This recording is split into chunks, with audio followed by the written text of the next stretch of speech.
I overheard my dad tell my brother, "Your sister? She doesn't deserve a dime. She's out." I was in the hallway, frozen, one step from entering the room. Mom didn't even flinch. She just smiled like her plan had finally worked. That tight-lipped, satisfied smirk that said checkmate. And that's when I knew. It wasn't just Dad. She was in on it too. I didn't cry. I walked straight past my old bedroom, packed up my laptop, and moved every dollar I had to an account they didn't know existed. But what they didn't know was, I knew about the second trust. The one Grandma left. The one they tried to hide. And it had just matured. I'm Jenna Cross. And if you think you can handle what happens next, don't blink. Have you ever caught your family plotting your erasure while using your mother's voice to do it? They'd been laying the groundwork for months. Subtle at first. Mom accidentally left me out of family photos. Dad kept saying I was too emotional for business matters. My brother, Chase, stopped returning my texts unless he needed something. I kept showing up anyway, smiling at dinners, offering to help with the estate paperwork after Grandma died. I thought it was just grief, but it was greed.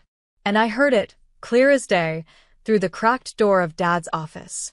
"Don't tell her about the account," he said. "We'll say it was closed. Split it between us. Jenna's out.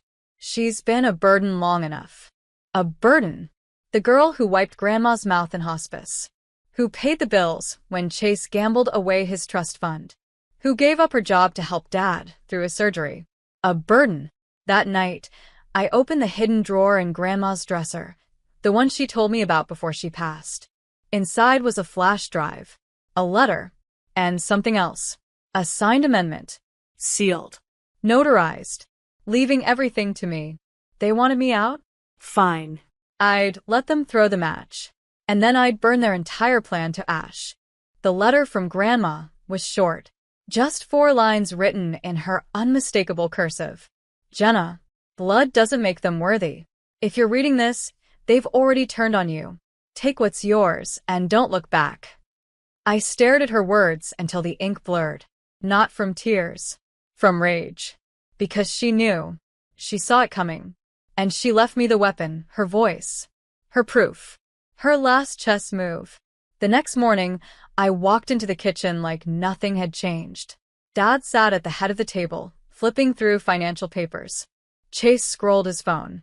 Mom made tea, humming like a woman who thought she'd won. "Morning," I said flatly. Dad didn't look up. "We're busy, Jenna. Can you give us a moment?" I smiled, cool and practiced. "Sure. Just wanted to say congrats." He finally looked up. "On what?" "On handing me everything." Mom paused. Her hand jerked. The tea spilled. "What are you talking about?" she asked. I reached into my bag and pulled out the amended will. Laid it flat on the table. Chase looked up. Dad stood.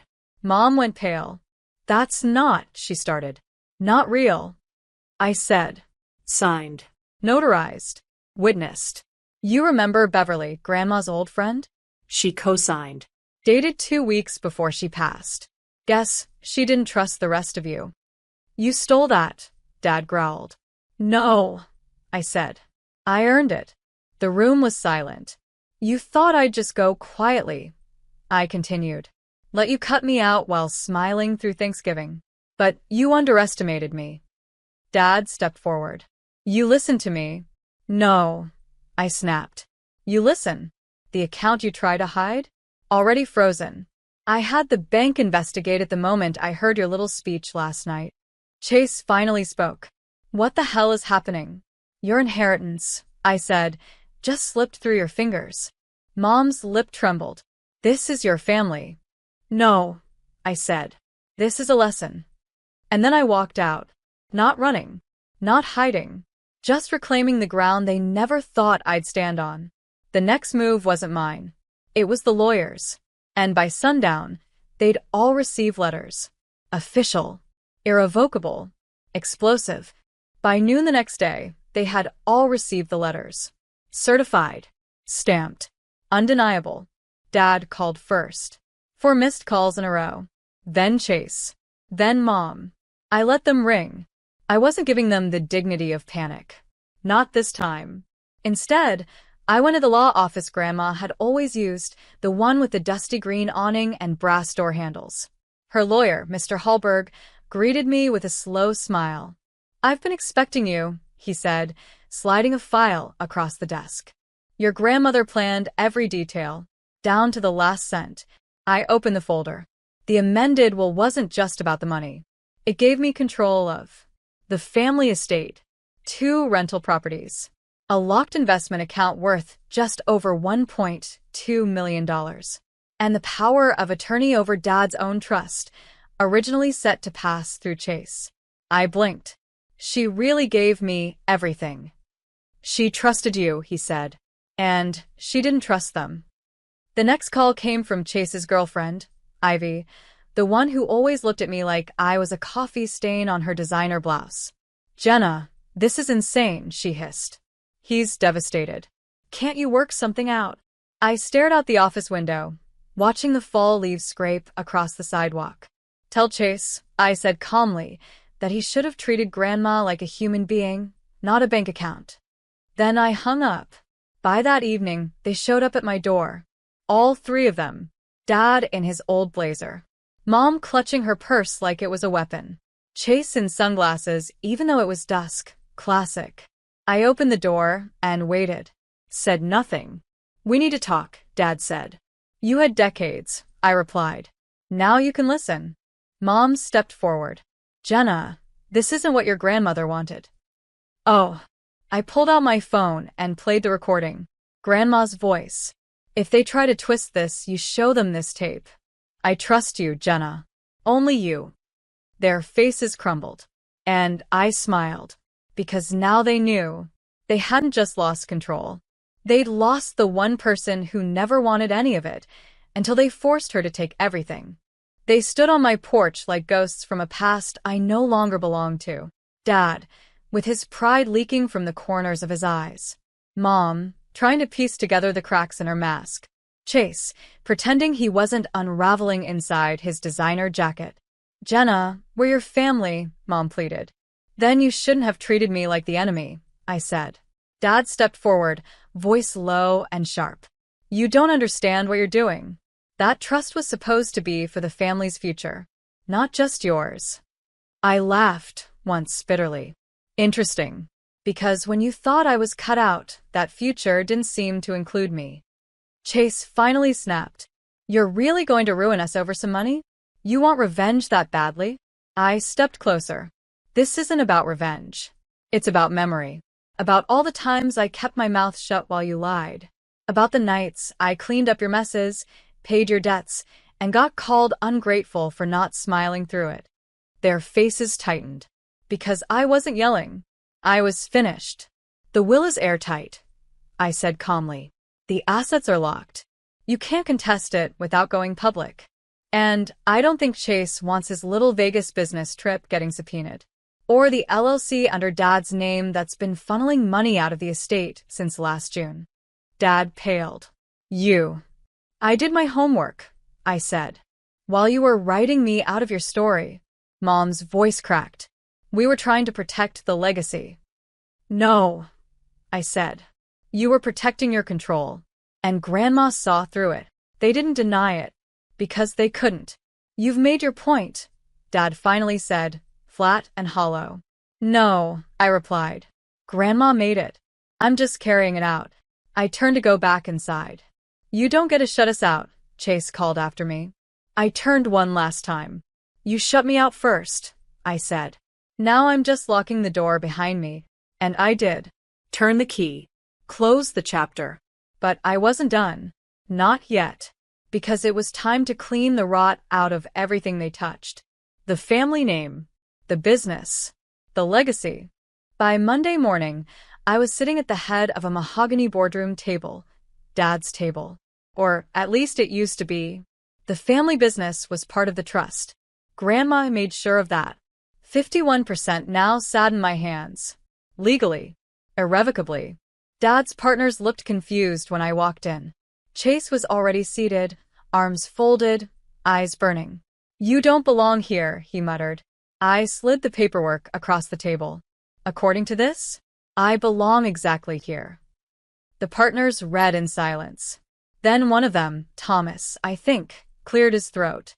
We weren't aware of this change in leadership. I met his gaze. You are now. Dad burst in 10 minutes late, breathing hard. He froze when he saw me at the head of the table. This is a hostile takeover, he snapped. No, I said. This is a correction. He marched to the table, slapped his hand down hard. You don't have the experience. I have the authority, I said. And starting today, every transaction over $10,000 goes through me. Chase stood, red in the face. You think you're gonna run this place better than Dad? I looked at him coldly. Considering you used company funds to pay off your poker debts, yeah. I think I've got a decent shot. Gasps. One of the board members started whispering. Another pulled out his phone. Dad sank into a chair like the air had been pulled from his lungs. This isn't just about power, I said. It's about transparency. Something this company hasn't seen since Grandma stepped down. Thomas nodded slowly. She always said you were the one who asked the real questions. I gave a tight smile. She taught me well. After the meeting, Dad followed me into the hallway. You're really doing this? He asked. You already did, I said. When you decided I was disposable. He looked tired, broken. You'll regret this. I paused. No, Dad. I regretted trusting you. This is the cure. That afternoon, I began the audit. Every hidden account, every shell company, every dime misused. I wasn't just taking control. I was exposing the empire they built on lies. The audit reports came back faster than expected and uglier than I'd hoped. Tens of thousands funneled through consulting fees that led to Chase's personal Venmo, offshore transfers labeled as equipment rental, and a six-figure account titled Golden Sun Ventures that linked directly to Mom's name. They weren't just trying to cut me out. They were bleeding the company dry. I sat at my desk late that night, fingers cold on the keyboard, scrolling through pages of financial rot disguised as strategy. This wasn't just a betrayal. It was premeditated theft. I sent everything to the legal team with a simple subject line. Proceed. The next morning, Chase showed up at the office, uninvited, unshaved, and looking like the walls were closing in. You're going to ruin our lives, he spat. I stood. Calm.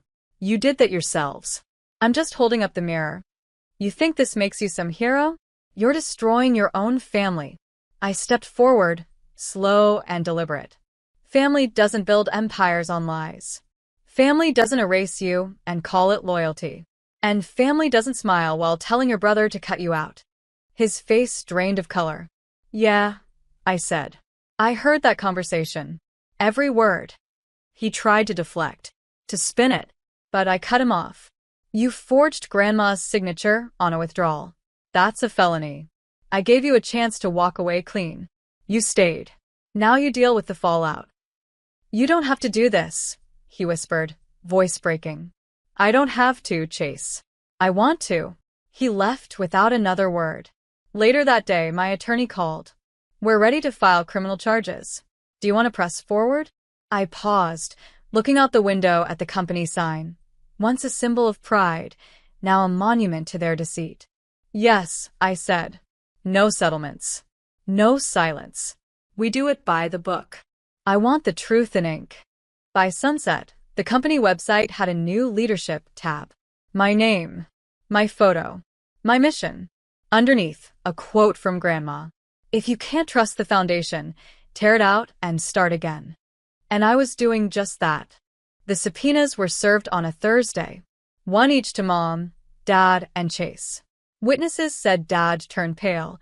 Chase cursed so loudly the process server flinched, and Mom? She didn't even blink. She just tore it open, read the first line, and smiled like she'd been expecting it.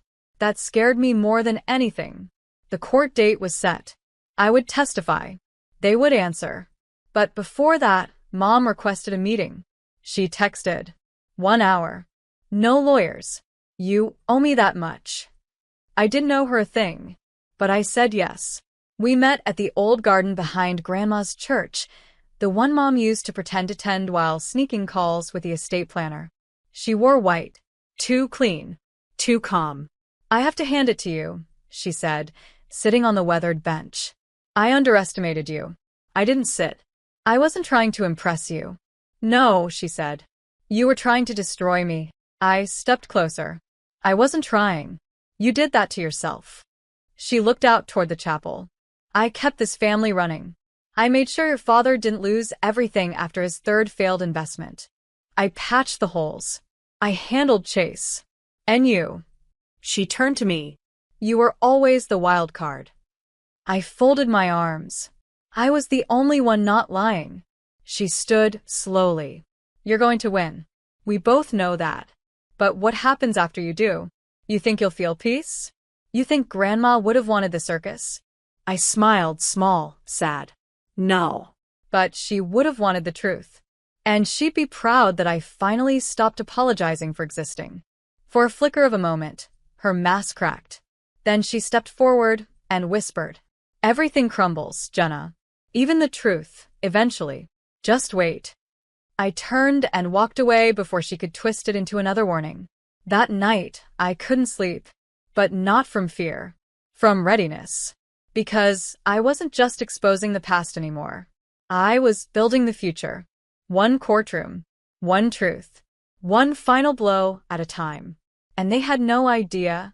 The final nail was already in place. The courtroom was colder than I expected. Not the temperature. Just the air. Tense. Unforgiving. Like it knew truth was about to walk in and lay waste to decades of silence. Mom, Dad, and Chase sat together. 3 faces. 3 masks. 3 ghosts of the family I used to believe in. I took the stand. Swore my name under oath. And then I began. I told them everything. The forged withdrawal slips. The hidden LLCs. The offshore accounts. The voicemail Grandma left me 2 days before she died. Voice thin but clear. "If they try to shut you out, you don't let them. You are this family's future. Not their version of it, yours." The judge listened. The courtroom listened. And they said nothing. When it was Mom's turn to speak, she tried the same performance I'd grown up watching. The sighs, the soft voice, the subtle shift of blame. "We were protecting her from herself," she said. "She's sensitive." I laughed out loud in front of everyone. "Is that what you call erasing someone now? Sensitivity?" The judge didn't flinch. Dad kept quiet. Chase looked at the floor. By the end of the testimony, it wasn't even about money anymore. It was about dignity, restoration, closure. And when the gavel fell, it was over. The ruling? Full control of the estate remained with me. Chase was ordered to pay restitution for unauthorized use of company funds. My parents? Permanently removed from any financial or fiduciary role within the business or trust. Public. Final. Loud. Outside, reporters swarmed. I walked through them like they weren't there. Back at the lake house, I opened Grandma's old journal to a page I'd marked months ago. She'd written, "Sometimes blood must be drained for a body to heal. Families are no different." That night, I stood on the porch, looking out at the water. They had tried to bury me, and in doing so, handed me the shovel. But I didn't dig a grave. I built a foundation. Now, the house bears my name. The business wears my values. And I sleep with my windows open, unafraid. Because when they tried to cut me out, they didn't realize I was the root.